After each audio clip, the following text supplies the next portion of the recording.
Blog Talk Radio. Hello, everyone. This is Laurie Smith on Blog Talk Radio. Good evening. It's 9:30 p.m. here, Calgary, Alberta. It's Wednesday night, July the 14th. I'm happy to be here. This is Child Abuse Prevention and Human Rights Abuse Prevention is Up to Us, 30-minute live internet streaming radio broadcast from blogtalkradio.com, and I'm happy to be here. The chat room is open if anybody would like to sit in the chat room. I want to continue on talking about, we were talking on Monday night, an article, I think it was Monday night. I can't remember the last time I was on here, actually, for this particular show. It was either Friday night or Monday night. We were looking at an article I found on childwelfare.gov, and it's called Strengthening Families and Communities 2010 Resource Guide. It's an awesome, awesome guide for parents and for anyone who's interested in, promoting, strengthening families and building strong families, right?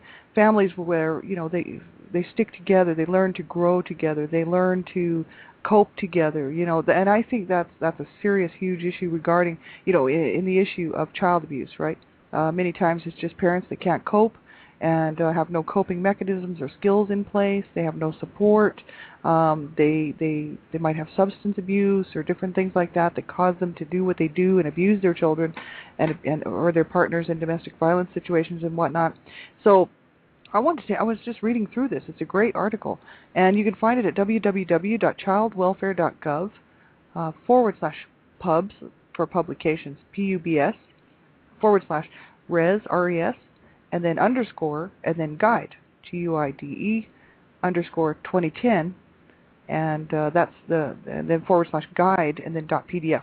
So if you just bring up childwelfare.gov and look for Strengthening Families and Communities 2010 Resource Guide, you can find it. And so I'm just looking through this, and we were reading through this and taking a look at it, and I was adding my own stuff to it. So that's what we'll be doing tonight. And I'm not a professional counselor or therapist. I don't have any professional certificates in these type of areas. I'm just a private citizen who pays to do my own blog talk show just to get information out to people. As I'm a child rights advocate, I stand up and fight for children's lives and for child rights, and also standing up against child abuse to stop child abuse. So, I'm studying all the time. I'm constantly researching and looking for information, and I'm the Canada Regional Director for Dreamcatchers for Abused Children, and so I'm always looking around for more information, proactive information, the information for myself, and then as I find it's helpful for me, and it seems like it's really good information, I just want to be able to share it with people. So that's why I do these shows. And so you have to listen at your own discretion. The topics of abuse are very sensitive. Some people may find them very hard to listen to, and if you feel uncomfortable with it, you just have to make the decision for yourself to turn off the show, because it would not be hurting my feelings at all. And if you're a young person under the age of 18, I really ask that you have permission to listen to my shows, and the reason being is I fight to save children's lives every day. That is what I do, and so I hope that you will keep yourself safe online and let an adult know what you're doing online and learn how to keep yourself safe online. There are some very specific things that young people need to do to keep themselves safe online. And you can get that information by just typing into your browser, Internet Safety for Children, or Internet Safety, Online Safety. There's many websites out there with great information on it, on how to keep yourself safe. And because my show has a lot of adult-oriented material, quite often, tonight's not that much because it's just about strengthening families. But any given night, I'm talking about abuse and abuse-related topics. And so I think young people really should have someone listening with them, and this way they can help them make the decision whether they should be listening to the show or not. So I really appreciate it if you do that. Keep yourself safe, keep yourself alive, right? And pass that on to your friends. Make sure that they stay safe too. It's so important. We really have to know how to keep ourselves safe. There's a lot of crazy child sexual predators out there who are online posing as 12-year-old, 13-year-old kids, 14-year-old kids, saying that they have bicycles and they love to go. They love to skateboard and they love all the cool stuff that you love, and then they try to get you to meet them somewhere or get your information, and a lot of times it's a child sexual predator, 40-year-old or 50-year-old person, man or woman, who is trying to coerce you to so they can sexually assault you. And so you need to keep yourself safe, and that is the whole issue. So make sure that you have someone okay it, that you can listen to my shows, and they can listen to an archive and then let you know what they think and whether or not you should be listening. So we'll get right on to this topic here, strengthening families. And this is such a good article. We were looking at it, and I'll just go over it a little bit just to give you a little bit of background on what we were talking about. It says this chapter is promoting the 5 protective factors. And the 5 protective factors were like nurturing and attachment, knowledge of parenting and of child and youth development, parental resilience, social connections, and concrete supports for parents. And this is really to help strengthen families. If parents were, knew more about nurturing and attachment, building close bonds with their children, communicating with their children, there would be a lot less abuse, right? Knowledge of parenting and of child and youth development. If parents knew what to look for each age, and and to know how their child is developing, right, and then to know what they can expect from their children in these ages, that there's certain things at certain times that children are just not capable of doing, and if parents had this information, they would, I think, a lot of times not be so stressed out, and they would learn how to cope and not abuse their children, right? And parental resilience, recognizing the signs of stress and enhancing problem-solving skills can help parents build their capacity to cope. That's where we left off, and that's very important. Parents, if many times, and it's not their fault, parents grow up in homes where there was no good examples shown to them.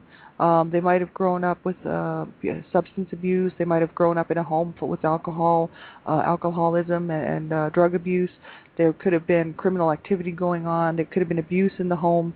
And if they did not learn proper and good, solid parenting skills, something that they could use themselves when they go on to have children, then they will bring up their children the same way or even worse. And also if they don't know how to how to recognize stress in their lives and how to recognize how to get help and how to problem solve and cope, then quite often they will abuse their children, or there will be lots of violence in the home, and all kinds of problems, right? Neglect and whatnot, just because the parent just feels out of control and they don't know how to cope, right? So parental resilience is very important. So that's what we're going to continue on talking here tonight. And then there's social connections. Parents with an extensive network of family and friends and neighbors have better support in times of need, and quite often, people move to a different part of the country. They, for like a job transfer or something, they lose their family and friend connections. They have to make new friends. It's not easy, especially when you're busy working and you have children. It's hard to find friends and have the time to go and do things with people your own age, and communicate with another adult and get some support, get some help, right? And we see this quite often. This does happen, and it's unfortunate because there's ways that people can cope with that and learn how to get help with that. There's all kinds of different online support groups for parents who don't have an extended family. Maybe they don't have any family, right? And so there's ways that you can build friendships, you know what I mean? And then you'll have someone to talk to. You're having a hard day and you're just having a hard time coping. It's good to have someone to talk to, right? That they can point us in the right direction and say, I know that this helped me when I was feeling this way, you know what I mean, sort of thing. So it's a good idea for people to have social connections and have friends in their lives, you know what I mean? I went for quite a few years with no friends in my lives. It was in my life, lives, and it was sad. It's a sad place to be, right? Where you don't have anybody to talk to. Just hadn't made any concrete friendships and just wasn't out socializing, and it was a very lonely time. And so I can imagine for people who have children, then there might be some depression in there, and then the parents might be experiencing some financial difficulties, and before you know it, you have a problem on your hands, right? Because there's no outlet for these parents, right, within their own circle, right, within their own lives. But there is help out there, and that's what I want. If anybody is struggling out there, just remember this is 2010, and if you can find a computer at the library or wherever, you can get online and you can join, like groups with other parents who are experiencing the same type of things, and you can get some help. It's so important to have some help in our lives. We deserve it. We deserve to have a good life. We shouldn't be suffering. And this is not 1920. It's not 1940. It's not the Depression. It's not. This is 2010, and there's help out there. So make sure you access what is available to you. And that's a good lesson for myself as well. So I'm not just talking to you. We all need to access what is out there and available for us. I'm a survivor of child abuse, so I know myself. There's ways to get help. There is help out there, and if you search for it, and you find that it really wasn't the kind of help you needed, then you keep looking, right? Because there's so much help out there that eventually you'll run into what works for you. You'll find it, but you have to keep trying, and that's the whole issue. It is work. It takes time. But in the meantime, it helps to build some hope within you, like, hey, I'm going to find it. I'm going to find what works. And that gives you some hope, to say, hey, I can do this. We can get through this. We can deal with this, right? It's so important. Because life is hard, and it throws hard stuff at people all the time. And, you don't have to be abused as a child to have a hard life. Life is hard, and it deals people some heavy-duty blows. So, we all need help time to time, right? We all need help in different areas in our life at some point in our life. And it's a shame to just not get help and suffer along and sort of spiral downward when we could just reach out and get some help, get that support we need, and learn how to cope and how to move on forward, right, instead of allowing it to take the family down, which is what happened in my family, right? Concrete support for parents. This is very important. Caregivers with access to financial, housing, and other concrete resources and services that help them meet their basic needs can better attend to their role as parents. So yeah, if parents aren't having to struggle with these financial burdens, trying to find a decent place to live with their children, quite often there's these housing concerns with people. I grew up not poor, but very low middle class. I mean, we're talking the lowest. We were $6 over the poverty line or something like that. Like, we were pretty poor. And then my parents had to go bankrupt, and they took all of our furniture, and they took everything. And so, I've been there, so I know. And it's hard. It's very, very hard for parents who have to start from scratch all the time and can't find decent housing. There's not enough money for medical services. There's not enough money to meet their needs, and for their children. And so this can cause a lot of stress for parents, right? And it causes a lot of stress for the children. So if there's concrete support for these parents to help them, which there is, but you have to resource it out. You have to look for these resources, right? You have to really search for it. But it's there, right? So make sure you take advantage of it and use it so that you don't lash out at your family when you're stressed out and lash out at your husband or your wife or your girlfriend, boyfriend, partner. You know what I mean? Families really can learn to cope and learn to grow together and strengthen themselves so that at the end they're going, hey, we made it. We did it. And it helps to build this bond between them. It's like, hey, we can get through anything. We can stand together in this. But you see so many families ripped apart. My whole life, I saw nothing but families ripped apart, except for the odd few exceptions that really stood out to me, because I was like, hey, these are like normal families, like somebody off of the TV. You know what I mean? This is like some sort of, something off Leave It to Beaver, or some old-fashioned show, because I did meet some families that were very just normal families, and they coped together, and of course they had problems. You can't get away with not having problems, but they coped together as a family, and I think that's what really stood out to me, because our family did not do that. We all sort of went off on our own destructive path, and there was a lot of violence and abuse in the home, so it was very, very hard. And nobody came together in our home. We split off, and we continued to split off and destroy ourselves. So absolutely horrible. So you don't want that to happen, and that's why these articles are so great regarding like strengthening families and whatnot. So this is where we kind of left off, and I want to keep going. The next portion that we went through nurturing and attachment, and we also went through the hold on just one second here. I'll just pull it up. We went through the knowledge of parenting and of child and youth development. So we've already touched on that. So the next one was the parental resilience, and I think that's so important. Parental resilience says parents who can cope with the stresses of everyday life as well as an occasional crisis have resilience. They have the flexibility and inner strength necessary to bounce back when things are not going well. Parents with resilience are generally able to cope on their own, but they also know how to seek help in times of trouble. And their ability to deal with life's ups and downs serves as a model of coping behavior for their children. So this is the thing, if parents, if they have these coping mechanisms, right, built into place, they know how to cope, they know how to get help when they need it, you know what I mean, and they know how to seek it out, their children will do the same thing, because children will copy their parents in pretty much every way. They will model themselves after their teachers. Children are like little sponges, and so the parent is, really the child's best teacher. I mean, you can bring up your child properly and right, or you can bring them up completely wrong. You can provide an awesome home and as the real the building blocks for this child to have an awesome life, or you can destroy them. And it's your choice. That's why abuse is a choice. It's not something that people can say, oh, it wasn't my fault, or I can't take responsibility for that. There's always the abusers always want to do that, right? Thing is abuse is a choice. And so if parents have the choice to go get help, they have the choice to go get some help with things. If they can't look after their child, they know they're going to hurt their child, get that child to safety.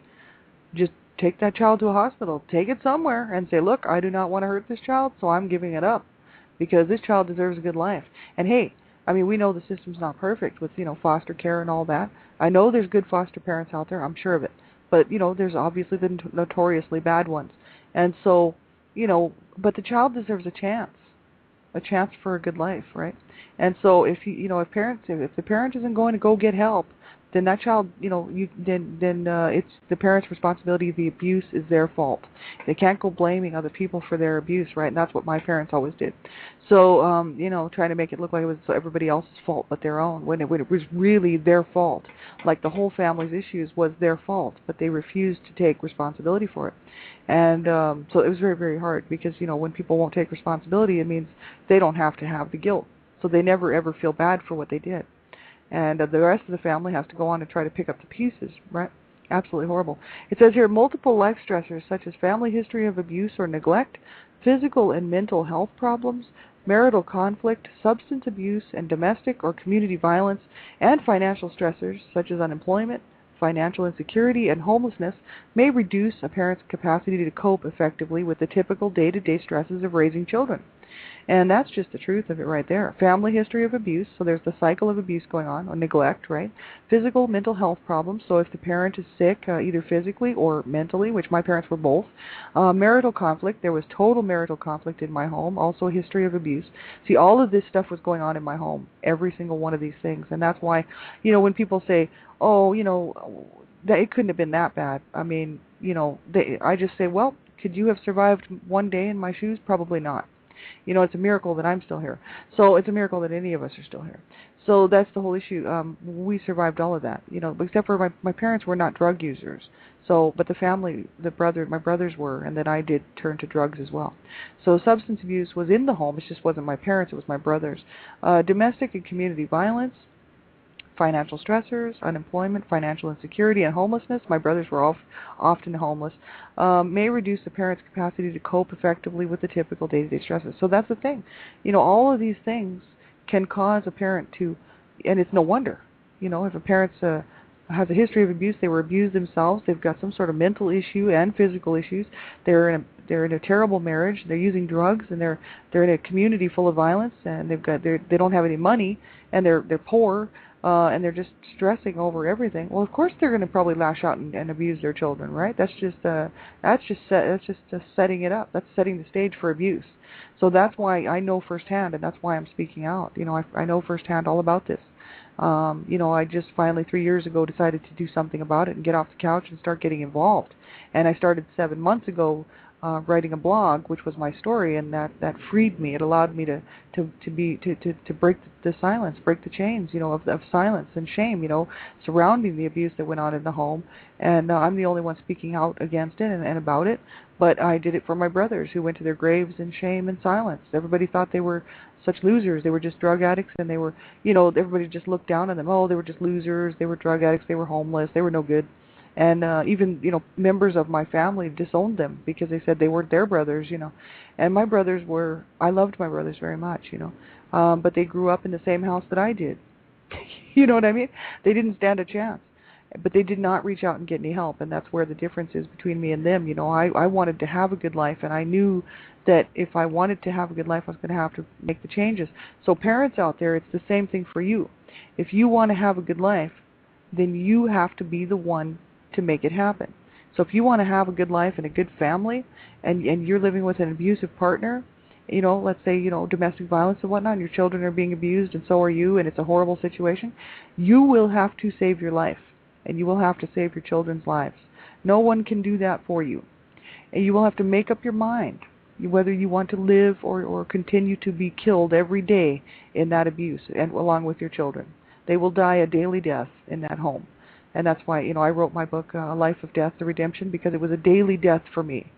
You know what I mean? I was just killed every day in that home, spiritually, psychologically, verbally, mentally, and I could have been killed physically as well. I was just very lucky, you know what I mean?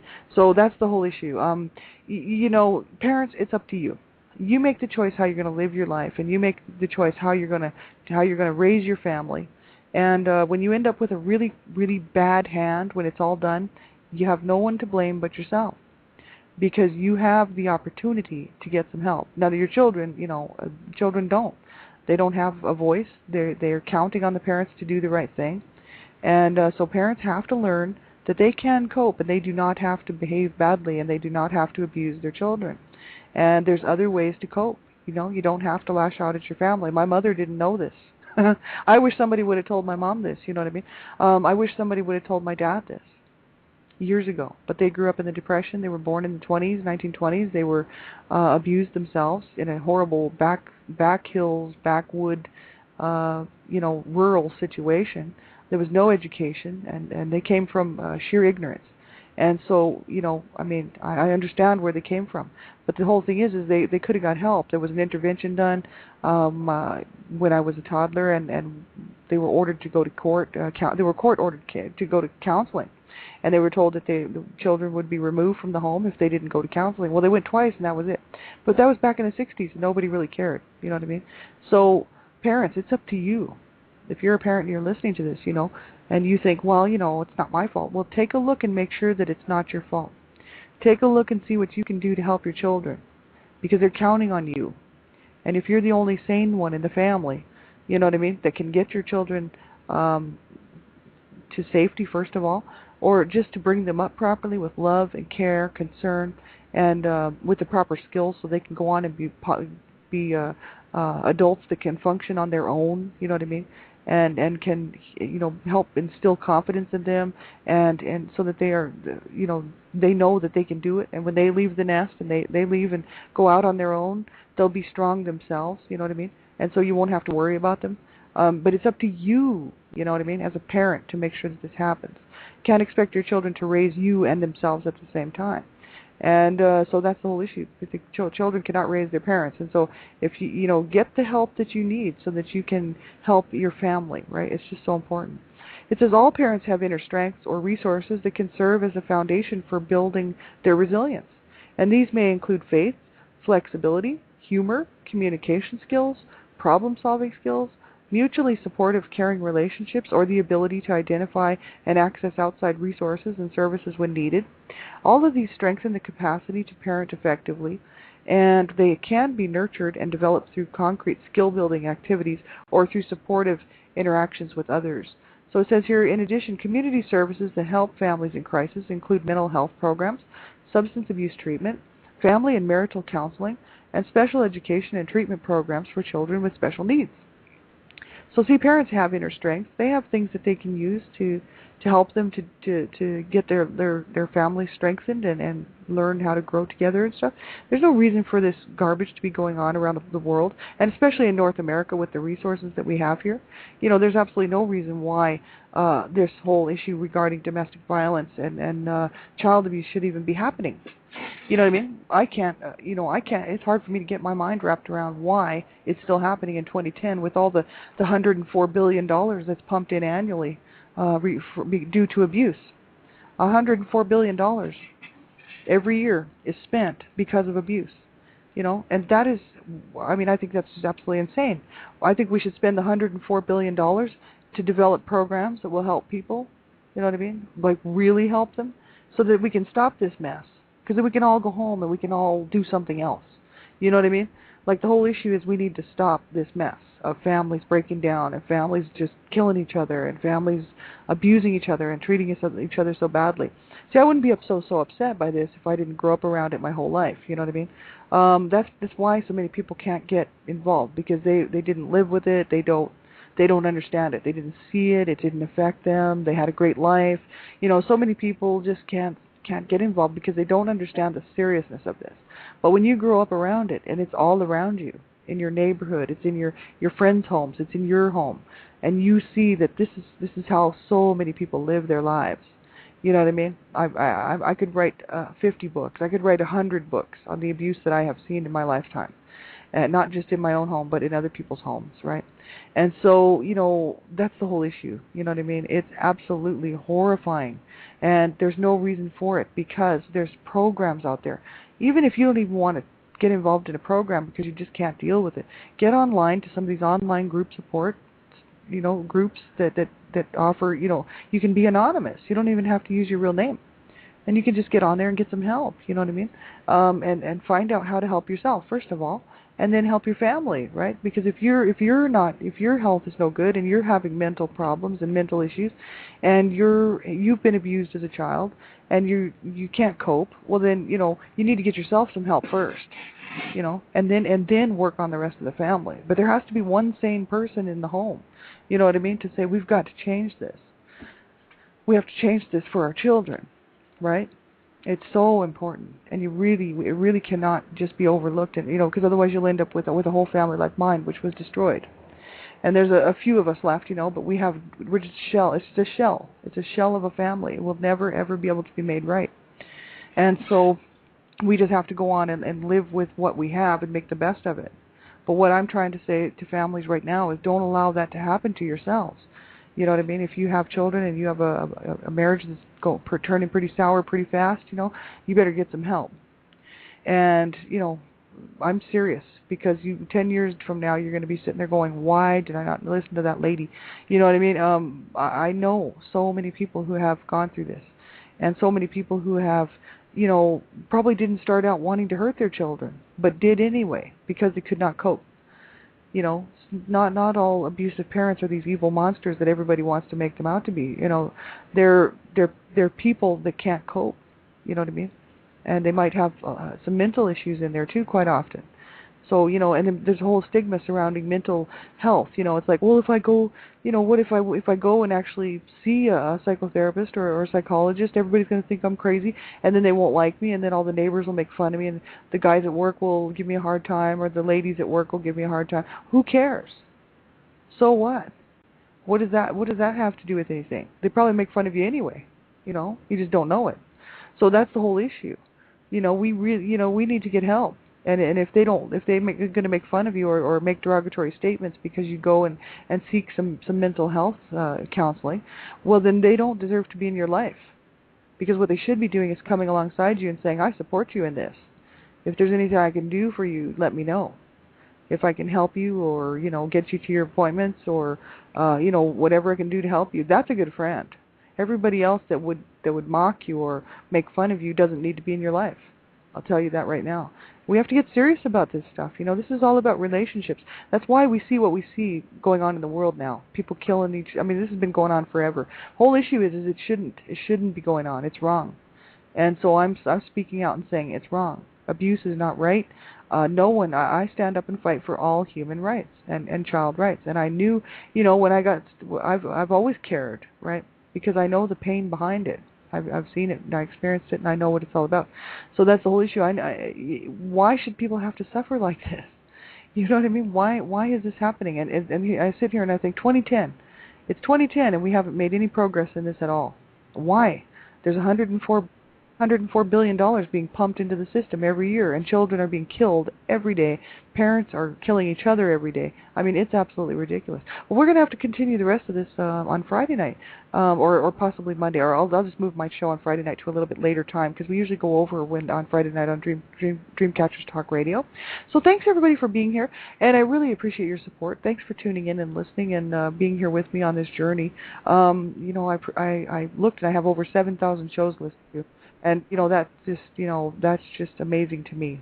I thank you for your friendship, as I know a lot of my friends are listening, and a lot of my friends are advocates, child rights advocates, fighting to stop child abuse. And I thank you for everything that you're doing.